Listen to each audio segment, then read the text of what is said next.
안녕하십니까. 이윤의 주식사냥, 우주사냥의 이유근입니다. 자, 오늘은 이번 주 증시 폭락 사태 중 하나였던 엔캐리 트레이드에 대한 부분들을 빠르게 좀 살펴보는 시간을 갖도록 하겠습니다. 엔캐리 트레이드라는 건 뭐냐? 이게 N을 가지고 우리가 수익 어떤 트레이드를 해서 수익을 낸다. 즉 국가별의 이제 금리 차를 통해서 수익을 낸다 보시면 되는데 이 N화를 가지고 어쨌든 간에 굴려본다는 뜻이에요. 그러면 도대체 왜 엔화를 가지고 굴릴 것이냐는 부분인 건죠. 일본은 1980년대까지만 해도 경제가 호황이었어요. 근데 80년 후반부터 경제가 거품이 꺼지기 시작하면서 잃어버린 30년으로 이제 전락을 하게 됐습니다.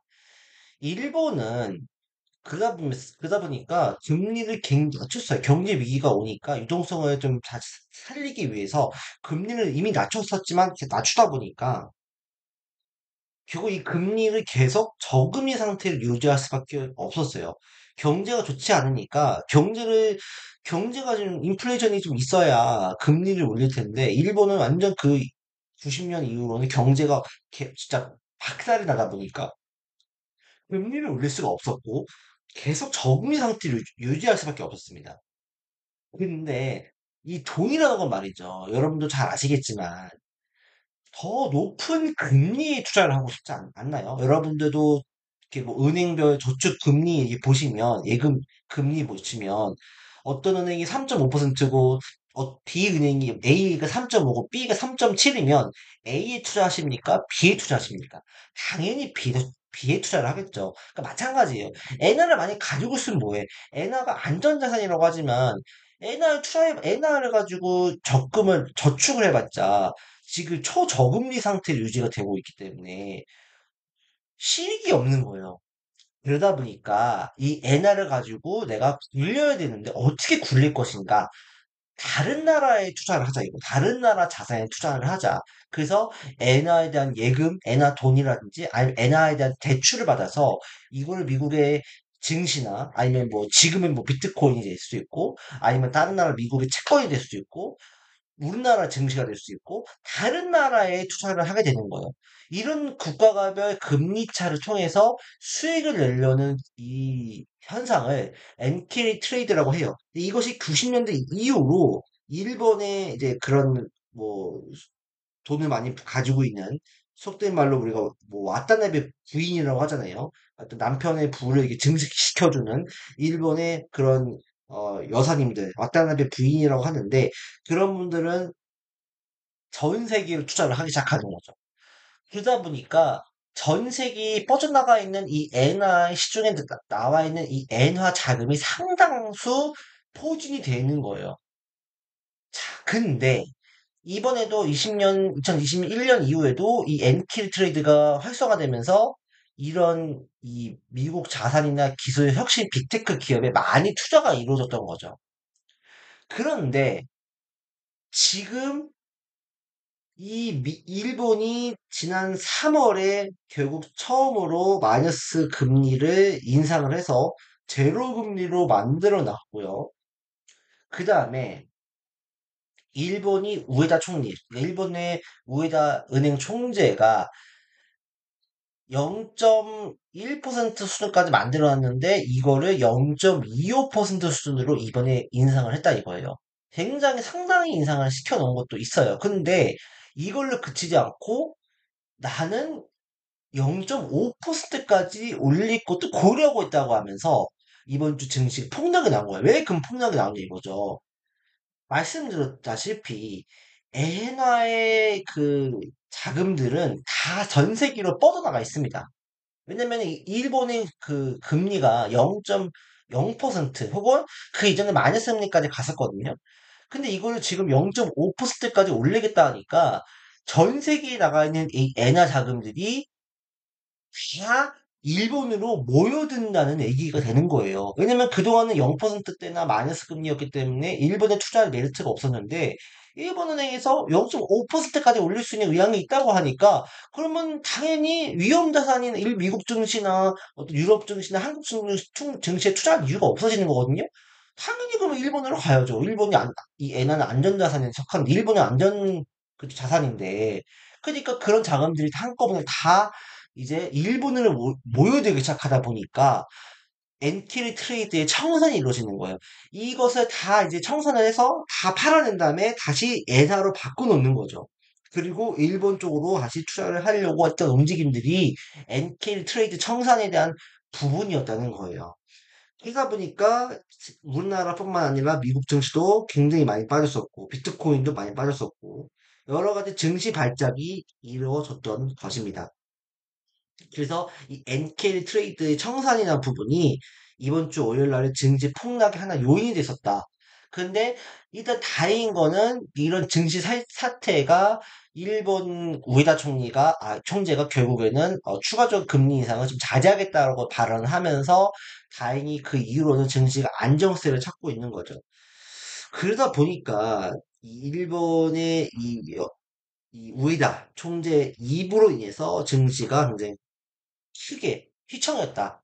그렇게 볼 수가 있는 겁니다. 그러면 이 일본이 이 엔화를 그동안 약세로 유지하다가 강세로 올리고자 하는 이유는 뭐냐? 즉, 일본이 초저금리 상태를 유지하다가 다시 금리를 올려서 강세로 만들려는 이유가 뭐냐라고 했을 때는 일본도 나름의 사정이 있어요. 일본도 사실은 그 잃어버린 20년, 30년을 겪어지면서 초저금리 상태를 유지하면서 엔화 약세가 유지가 됐는데 수출 경쟁력 자체는 확보가 됐어요. 그래도 엔화 약세가 유지가 되니까 어차피 전 세계는 세계화 추세였기 때문에 어쨌든 간에 수출을 해서 돈을 벌어먹고 살아야 되는 건데 근데 이제 수출 경쟁력 자체는 높아서 일본 은행도 엔저 현상을 끌고 나가려 했었고 뭐 죽은 아베도 그것을 이용해서 자신의 표를 얻으려고 했었거든요. 근데 문제는 뭐냐면 이러한 시선이 바뀌고 있다는 거예요. 왜냐면 일본이 이제는 수출해서 돈을 벌어먹고 뭐 안전한 나라라고 인식이 돼 있었지만 이제 일본이 지금 이제 초고령 사회로 들어가고 있고 결국에는 일본이 지금 경쟁력이 있는 국가로 인식되지 못하고 있기 때문에 일본도 나름의 이 자구책이 필요한 상황인 거예요. 근데 여기서 이제 엔화가 자꾸 떨어지면 떨어질수록 이 수입 물가는 그냥 올라갈 수밖에 없어요. 원자재 물가도 계속 올라가는 상황이고 그러면 엔화까지 여기서 이제 가격이 올라가 버리면 그러니까 엔화 가치는 떨어지기 때문에 더 많은 엔화를 주고서 원자재를 사야 되는 거잖아요. 그러다 보면 결국 수입 물가가 올라가다 보면 결국에는 일본 내수 침체가 더 가속화될 수 있는 거고. 그리고 일본의 경우에는 그렇다고 해서 이거 가격을 올릴 수가 없는 거예요. 왜냐면 일본 제품의 가격을 올릴 수가 없는 게 일본이 또 지금 임금 상태도 10년째 거의 동결 상태거든요.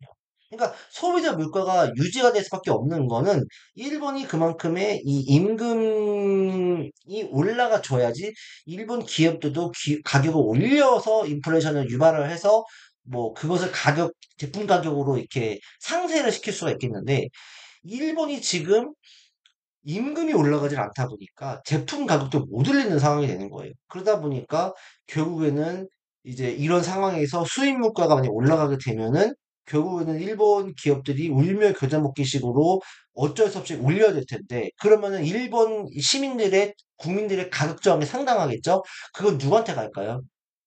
일본 기시다 내각한테 불만으로 가겠죠. 근데 일본 기시다 내각이 9월에 선거가 있습니다. 그러다 보니까 자민당 총재 선거를 앞두고서 일본 기시다가 결국에는 지지율 제고 차원에서는 이제 이 엔저 현상은 조금 극복을 해야 되겠다라고 얘기를 한 거고 그것이 일본은행 총재가 어떻게 보면은 이제 총대를 맨 거죠. 총대를 맸다가 허직을 당한 상황이 된 거고요. 어쨌든 간에 이런 부분들이 있어서 엔화를 조금 강세로 전환시켜야 되는 부분들이다.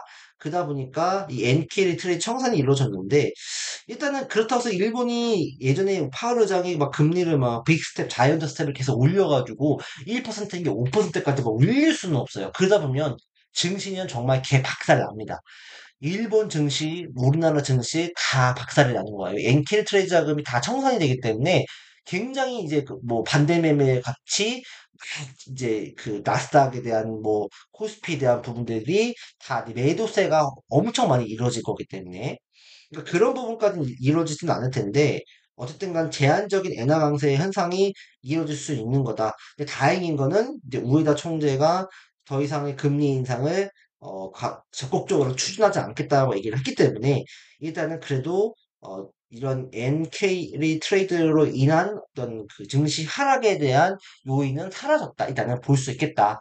그러면 우리에게 남은 것보다 이제 두 가지 요인이 더 있잖아요. 첫 번째는 미국의 경기 침체가 맞냐 안 맞냐 이 부분들에 대한 논제. 두 번째는 NK는 해소가 됐고 세 번째는 중동발 리스크. 이스라엘과 이란이 결국 전쟁을 해서 공급망 불안을 키워낼 것인가. 이런 부분들인데 이 1번과 3번은 지켜봐야 될 것 같아요. 2번은 어느 정도 마무리가 됐으니까 우리가 일단 이 부분은 한시를 놓고 미국이 경기 침체인지 아니면 중동 전쟁이 이어질지 이 부분을 우리가 눈여겨보면서 체크해보자. 그렇게 살펴보면 될 것 같습니다. 어쨌든 간에 주말 동안에 좀 푹 쉬시고요. 또 행복한 주말 되시기를 바라겠습니다. 감사합니다.